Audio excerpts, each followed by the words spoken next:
Hello guys, tuturuan ko ngayon kung paano magkaroon ng 10 gigabytes na data and free unlimited text to all network for 15 days sa halagang 125 pesos only. Okay, so first, click Globe One app. Kung wala pa kayong Globe One app, mag-download na kayo and mag-install. Dahil dito lang to available yung ganitong klaseng kamurang promo. Diba? Okay. So, wait lang natin dahil mahina yung signal. Okay, click buy promos. Click choose account. Kung number nyo yung luludan. Pero kung hindi, click mo lang yung mobile number and input mo yung number na gusto mong ludan. Okay. So, ang luludan ko ngayon is yung itong 0966 na to. So, choose account.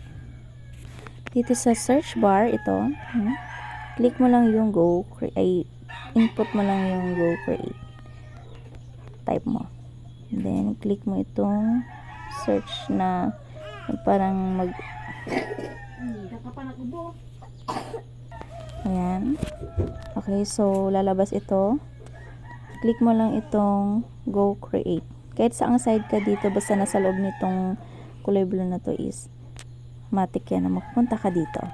Okay, so, click natin ang 15 days. Click 5 gig. Unlimited sa all network yan. Free with Go Create.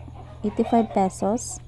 Pero 5 gig pa lang yan. Pwedeng yan lang din ang load mo. Pero dahil lang ituturo ko sa 10 gig, so choose extras. Ayan. Meron dito tatlong pagpipilian. Kung halimbawa gusto mo dito, yung Go Watch, mahilig ka sa YouTube. Or Go Share, kung mahilig ka mag-Facebook. Ayan yung mga app naman, nakikita nyo naman yan. So, Go Play kapag dyan ka naman mahilig.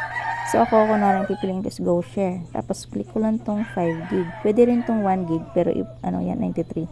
10 gig and 65. Pero ako itong 165 kasi 125. So, ayan. Kapag okay na, click Review and Pay. Yan. Dito sa Review and Pay, papakita yung summary ng ginawa niyong promo. Validity, 15 days. Data for all sites, 5 gig. Apps of choice, 5 gig. Go Share, kasi yan yung pinili ko. Text is unlimited text to all network. Okay, so ayan. Ang total niya is 10 gig for 15 days. O, diba? Click select payment method kapag sure ka na. Pwede mong piliin yung GCash, credit debit card, e-wallet, sa payment. So, kunwari ito ang pipiliin ko, charge to own load. Kunwari lang ito guys ha. Wala talaga akong load. So, subscribe. Pinapakita ko lang sa kung paano. Okay, diba? Pero kung alam mo may load ka naman, magiging successful din yung madali na lang yun yung process. Pero dahil wala akong load, ganyan yung kinalabasan. Pero may load na ako guys, pinakita ko lang kung paano yung paglo-load. Okay, so yun lang. Sana may natutunan kayo.